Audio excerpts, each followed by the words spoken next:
예, 안녕하십니까.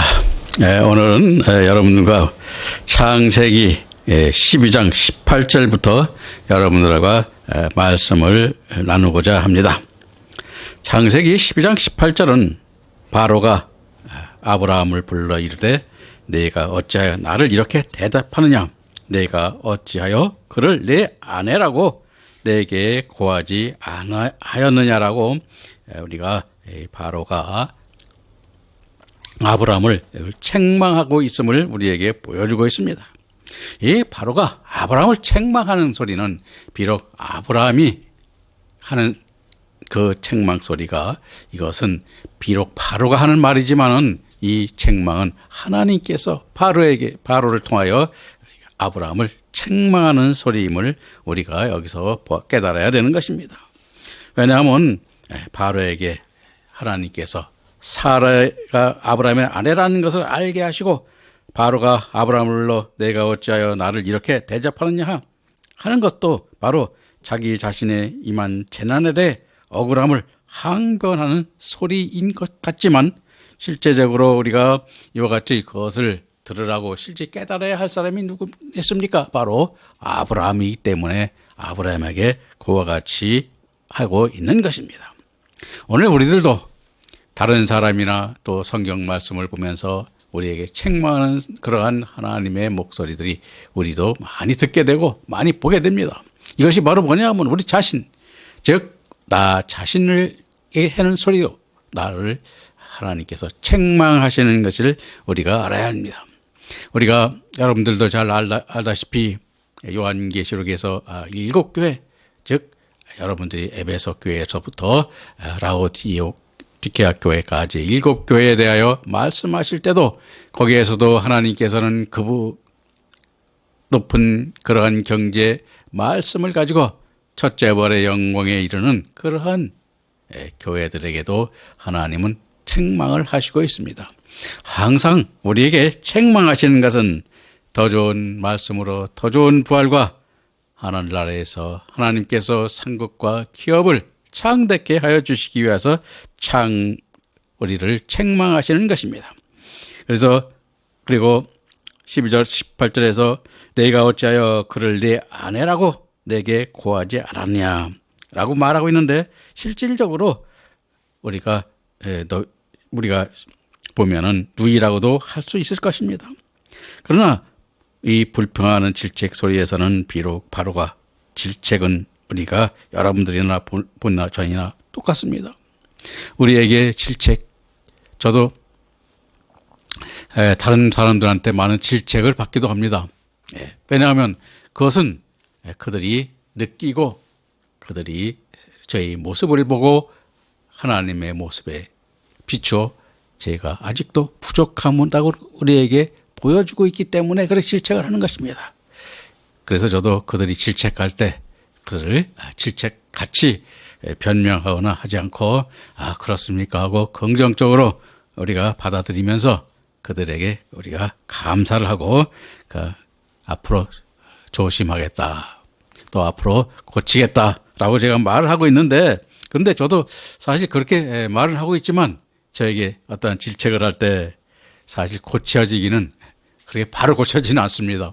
저도 한차 조금씩 시정을 해 나가고 있는데, 여러분들도 남한테 질책을 받는다는 것은 여러분들한테 좀 질책을 들을 때는 기분은 좋지 않지만 여러분들도 그와 같이 하나님께서 나에게 질책하는 소리로 들을 때에 믿음을 더욱더 발전시켜서 하나님의 아들로 가는 그러한 믿음의 길로 가는 그러한 백성이 되고 자녀가 될 것을 성경은 우리에게 보여주고 있는 것입니다. 그리고 12장 19, 20절에 보면 내가 어찌하여 그를 누이라 하여 나로 그를 취하여 아내로 삼게 하였느냐, 내 아내가 여기 있으니 이제 데려가라 하고 바로가 그들에게 그의 일에 명함에 그들이 그 아내와 그 모든 소유를 보냈더라라고 말하고 있는데, 바로가 세 번째로 아브라함을 책망하고 있습니다. 물론 책망은 부끄러운 것입니다. 그러나 책망은 우리를 더욱 강건하게 하는 채찍이기도 한 것입니다. 우리가 책망을 교훈으로 받아들이면 우리는 승리자가 되지만 질책과 책망을 분냄과 대적함으로 받아들이면 원수가 되어 서로 멸망하는 길을 가게 되는 것입니다. 그러므로 하나님께서도 우리를 책망케 함은 디도서 2장 7절 8절에 범사에 내 자신을 선한 일에 본을 보여 교훈에 부패치 아니함과 경건함과 책망할 것이 없는 바른 말을 하게 하라. 이는 대적하는 자로 하여금 부끄러워 우리를 악하다 할 것이 없게 하려 함이라고 말씀하시고 있듯이 우리를 온전케 하시기 위한 말씀인 것을 우리는 항상 기억하여야 할 것입니다. 또 바로가 사람들에게 그의 일을 명하며 그들이 그 아내와 그 모든 소유를 보내왔더라. 아브라함이 기근으로 비록 애굽에서 내려갔지만 하나님의 보호하심의 은혜 속에 있었음을 보여주고 있습니다. 시편 34장 19절에 의인은 고난이 많으나 여호와께서 그 모든 고난에서 건지시는도다 하고 있으며 데살로니가 후서 3장 3절에서도 주는 미부사 너희를 굳게 하시고 악한 자에게 지키시리라 하셨으니 오늘 믿는 우리들도 하나님께서 끝까지 보호하시고 지켜주셔서 높은 믿음의 정점으로 되돌리시는 하나님이심을 우리에게 깨닫게 하여 주고 있는 것입니다. 오늘도 우리가 여러분들이나 저나 똑같습니다.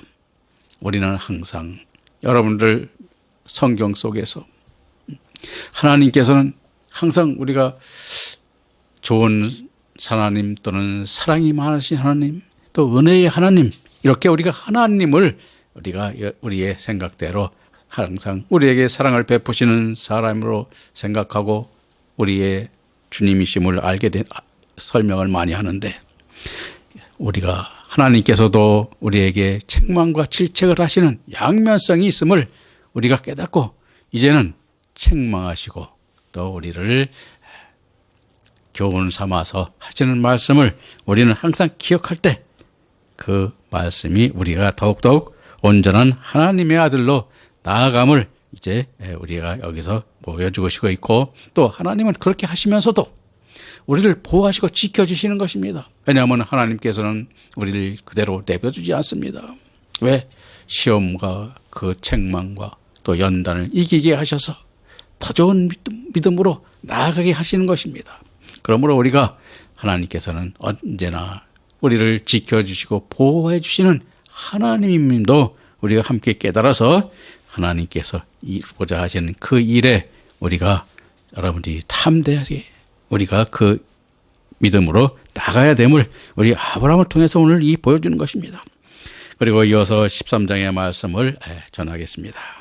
13장에서는 아브라함의 땅과 롯의 땅에 우리가 이것을 구분하여 우리가 설명하고 있는데 하나님께서는 아브라함과 롯을 다시 가나안 땅으로 인도하시고 거듭된 축복을 통하여 번성하였으나 번성으로 인하여 롯과의 분쟁으로 아브라함은 롯이 요단 온 돌을 택하여 동으로 옮기니 가나안 땅에 거하였습니다. 저 가나안 땅은 하나님이 약속한 땅으로 아브라함은 믿음의 사람이 되었고 롯은 소돔까지 이르러 멸망의 길을 가는 삶을 살게 되었음을 이 말씀 13장에서 우리에게 보여주고 있습니다. 오늘 우리들에게도 생명이요 믿음의 길인 영생의 길과 멸망의 길인 세상의 길로 나아가는 자의 삶이 어떤 삶인가를 이 13장에서 우리에게 보여주고 있습니다. 그러므로 우리가 이 아브람, 근데 아브람은 아직도 아브라함이라는 이름을 받지 못하고 아브람이라고 13장에서도 계속 불려지고 있는 것입니다.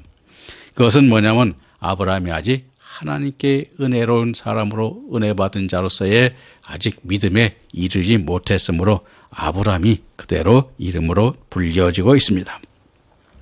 13장 1절 2절에 보면 아브람이 애굽에서 나올새 그와 그의 아내와 모든 소유며 롯도 함께하여 남방으로 올라가니 아브람에게 육축과 은금이 풍부하였더라 라고 말하고 있는데 아브람이 그 아내의 모든 소유와 롯도 함께 남방으로 올라간 남방은 한 네겝바로 네게브 지역을 말하는데 네게브 지역은 애굽에서 볼 때 북쪽으로 가야 하는 지역이나 본절에서 남방으로 올라갔다고 하면 즉 애굽의 남방은 구스 땅으로 예레미야 13장 23절에 구수인이 그 피부를 표범이 그 반점을 표현할 수 있느냐 할 수 있을진데 악에 익숙한 너희도 선을 행할 수 있느니라고 말씀하고 있듯이 하나님의 심판이 있기 전에 구수 땅은 검다는 의미로 나는 죄인임을 깨닫는 것을 우리에게 말하고 있는 것입니다.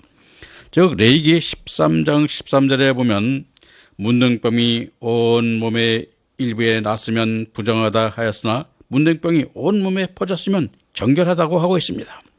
문둥병이 온 몸에 가득 퍼진 것이 구수 땅인데 자신이 죄임을 깨닫는 것을 말하는 것으로, 즉 자신이 죄인임을 깨달았을 때는 우리가 죄에서 벗어나려고 죄를 깨닫게 됨으로써 우리는 돌이키는 역사를 이루게 되므로 우리가 정결하다고 하는 것입니다. 아브라함과 그 아내 사레 롯이 남방으로 올라갔다고 하고 있는 것도 그러한 의미인 것입니다. 오늘 우리들도 자기가 죄인이라고, 제가 잘못했습니다. 우리가 사도 바울도 다 그런 말씀을 하셨는데 그이는 뭐예요? 우리 원수, 하나님의 원수와 계수라고 말하는 것도 여기에 있는 것입니다. 우리는 하나님의 어떤 말씀, 하나님께서 주는 계명을 하나라고 온전히 지킬 수 있는지 한번 여러분도 한번 생각해 보시고 그걸 지켜보려고 노력해 보십시오. 저는 지키려고 많은 노력을 했는지 안 했는지 전 잘 모르겠습니다만은 온전히 한 계명조차도 온전히 지킬 수가 없었습니다. 지금도 마찬가지입니다. 저는 온전히 지킬 수가 없어서 항상 죄인으로 남아서 있으나 이 말씀을 전하는 것은 여러분들도 그 죄인을 깨달으라는 것을 우리에게 깨닫게 해주시기 위해서 저를 여기에 세워서 말씀을 증거하는 것으로 저도 생각하고 있는 것입니다. 그리고 아브라함에게 육축과 은금이 풍부하였더라 하였는데 물론 세상에 필요한 가축과 금문이 많다는 뜻도 되지만 영적으로 육축은 생축이 되는데 이것은 하나님 앞에 드리는 제물로 하나님을 믿는 데 있어서 하나님과 교통을 하지만 아직 깨닫지 못하여 인격이 없는 짐승과 같이 스스로 이기적 믿음으로 나아가는 신앙의 사람을 일컫는 것이요. 은과 금은 고린도전서 3장 10절 13절에 금이나 은이나 보석으로 집을 짓는 믿음 생활을 말하는 것으로 금과 은은 같은 진리의 말씀에 따라 신앙 생활을 하는 믿음의 성도들을 우리가 상징하는 것입니다.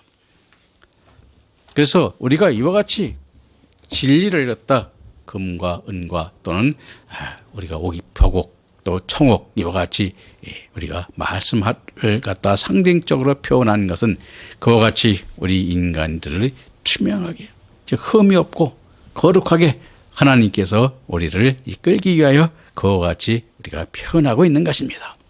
그러므로 여러분들도 은과 금과 같이 흠이 없고 항상 진리를 바라듯 진리의 빛을 바라는 그러한 믿음의 사람들이 되기를 바라면서 우리 13장 3절 4절의 말씀을 다시 보겠습니다. 그가 남방에서부터 발행하여 베델에 이르며 베델의 아이사이 전에 장막을 쳤던 곳에 이르니 그가 처음으로 단을 쌓은 곳이라 그가 거기서 여호와의 이름을 불렀더라 라고 말하고 있는데, 우리가 여기서 아브라함이 전에 장막을 쳤던 베델과 아이 사이에 돌아오면 아브라함이 하나님의 집을 짓기 위하여 다시 돌아온 것을 뜻하는 것입니다. 다시 말하면 이사야서 50장 10절에 너희 중에 여호와를 경외하며 그 종의 목소리를 청종하는 자가 누구뇨? 흑암 중에 행하여 빛이 없는 자라도 여호와의 이름을 의뢰하며 자기 하나님께 의지할지어다 말씀하심처럼 하나님께 의지하는 자로 하나님께 의지하기 위하여 가나안 땅으로 돌아간 것을 우리에게 보여주는 것입니다. 그래서 우리가 항상 우리는 이 가나안이라는 것은 낮아진다니까 낮은 땅이라는 얘기죠. 바로 낮은 땅은 겸손한 자의 우리가 마음의 밭을 말하는 것입니다. 그래서 우리는 항상 가장 낮은 자리에서 주님께서도 나귀를 타셨습니다. 어린 나귀를 나신 것도 바로 겸손을 나타내는 것인데, 우리도 항상 언제나 겸손한 자에 있을 때 주님 앞으로, 생명을 구원하는 주님 앞으로 인도하여 주님과 함께 우리가 지체가 될 수 있는 것입니다. 그래서 여러분들도 항상 겸손한 자의 자리, 교만한 자리나 오만한 자에 있어서는 아니 되는 것입니다. 자, 다음에는 그가 처음 단을 쌓은 곳이라 그가 거기서 여호와의 이름을 불렀다고 했는데, 아브라함이 처음 단을 쌓은 것은 세겜이었는데, 우리가 창세기 12장 6절 7절에서 우리가 말씀하셨죠. 세겜에서 하나님이 나타나심은 단순히 기념하기 위하여 단을 쌓았고, 하나님께 공식적으로 경배를 드리기 위하여 단을 쌓은 곳이 베델이 처음이었습니다. 즉 베델에 다시 단을 쌓고 거기서 아브라함이 여호와를 부르면 아브라함이 애굽에서 하나님의 은혜의 역사를 깨닫고 감사함으로 하나님의 이름을 부른 것을 우리에게 보여주고 있는 것입니다. 오늘도 우리도 마찬가지입니다. 하나님을, 은혜를, 어떤 은혜일지는 각자 그 경험과 체험을 통하여 우리가 깨닫게 되는데, 그런 체험을 다했을 때 우리는 여호와의 이름을 부르며 그 역사에 감사함으로 하나님께 그 감사의 영광을 드리고 하나님께 찬송과 경배를 드려야 됨을 우리에게 여기서 보여주는 것입니다. 찬송과 경배를 드린다는 것은 바로 그가 하나님의 아들이요 하나님의 사람이 되었음을 우리에게 나타내는 것입니다. 그리고 13장 5절 6절에 보면 아브라함의 일행으로 또 양과 소와 장막이 있으므로 그 땅이 그들의 동거함을 용납지 못하였으니 곧 그들의 소유가 많아서 동거할 수 없었습니다 라고 말하고 있는데, 아브라함의 일행은 롯도 있었죠. 바로 아브라함의 조카죠. 조카. 자, 그런데 이 아브라함의 일행인 조카 롯도 양과 소와 장막을 쳤다는 것은 다른 삶을 차렸다는 의미로 롯도 자신의 가족을 위하여 아브라함 못지않게 딸린 사람과 가축이 많았음을 표현하고 있습니다. 그런데 여기서 보는 것은 우리가 그들이 소유가 많았다고 말하고 있는데, 이 소유라고 하는 것은 양과 소와 표현하고 있지만 실제로 양과 소는 우리가 여러분들이 잘 알겠지만은 롯도 자기가 스스로 이제 하나님의 말씀을 증거하기 위하여 교회를 세워서 자기도 하나님의 백성들을 키우는 자가 되었음을 우리에게 상징적으로 이와 같이 표현하고 있는 것입니다.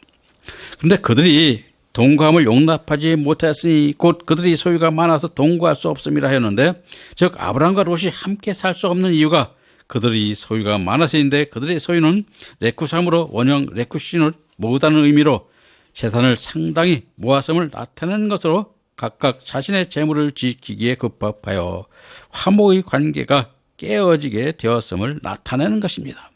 그래서 우리가 모든 것들이 다 그렇습니다. 깨어지는 것이 무엇일까요? 깨어지는 것은 우리가 여러분들 잘 알겠습니다만 뭔가 욕심에 의해서 내 거라고, 내 자신의 거라고 생각하는 거죠. 그래서 내 소유, 우리도 마찬가지입니다. 교회들도 보면은 성도들도 내 성도, 또 다른 교회 가면은 왜 내 성도 뺏어가느냐고 우리가 이 싸움을 하는데, 이 하나님의 백성은 어느 곳에 있든지 하나님의 백성이고 하나님의 소유지 우리 인간의 소유가 아닌 것입니다. 이와 같이 인간의 욕심에 의해서 우리가 하나님의 교회도 나눠지고 깨어짐을 우리에게 여기서 보여주고 있는 것입니다. 13장 7절에 보면 그러므로 아브라함의 가축이 목자와 롯의 가축이 목자가 서로 다투고 또 가나안 사람과 브리스 사람도 그 땅에서 거하였는지라 라고 말하고 있는데, 아브라함의 목자와 롯이 목자가 서로 다툰다고 하는 것은 뭐겠습니까? 바로 우리가 여러분들이 보면 알겠습니다만은 목자는 로에로, 라의 능동형 분사형으로 풀을 뜯게 하는 자라는 뜻인데, 성경에서는 에스겔서 34장 2절과 10절에 하나님의 양을 하나님께 인도하는 역할을 하는 사람들과 하나님을 자신을 일컫는 경우에 쓰였습니다. 따라서 아브라함의 목자와 롯의 목자의 다툼은 가축을 먹일 초지를 인하여 다툼이 일어난 것이지만 영적으로는 신앙이 다름으로 나타난 다툼인 것입니다. 만약 뜻과 목적이 한 길이면 다툼이 일어나지 않은 것입니다. 오늘날도 우리에게도 마찬가지입니다. 우리가 유대인들이죠.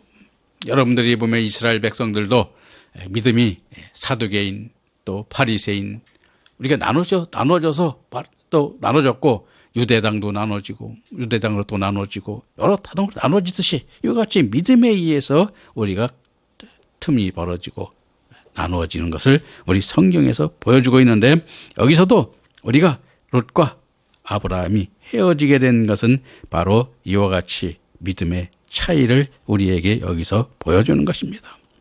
그래서 여러분 우리도 마찬가지지만은 하나님 같은 하나님에 있을 때는 우리가 나눠지는 것은 우리가 여러분들이나 저나 삼가해야 될 일인 것입니다. 그런데 우리는 너무나 쉽게 갈라지고 또 너무나 쉽게 헤어지고 다투고 하는 것을 우리가 보여주는데 여러분들도 이와 같이 믿음의 길을 갈 때 하나님 말씀에 순종하고 하나님이 같은 믿음으로 갈 때는 언제나 다툼이 없는 것임을 깨닫고 우리는 다툼을 버리는 자가 아니라 봉합하고 하나님의 뜻을 순종할 자들이 되어야 됨을 여기에서 우리에게 보여주고 있는 것입니다. 오늘 말씀을 여기서 마치겠습니다. 감사합니다.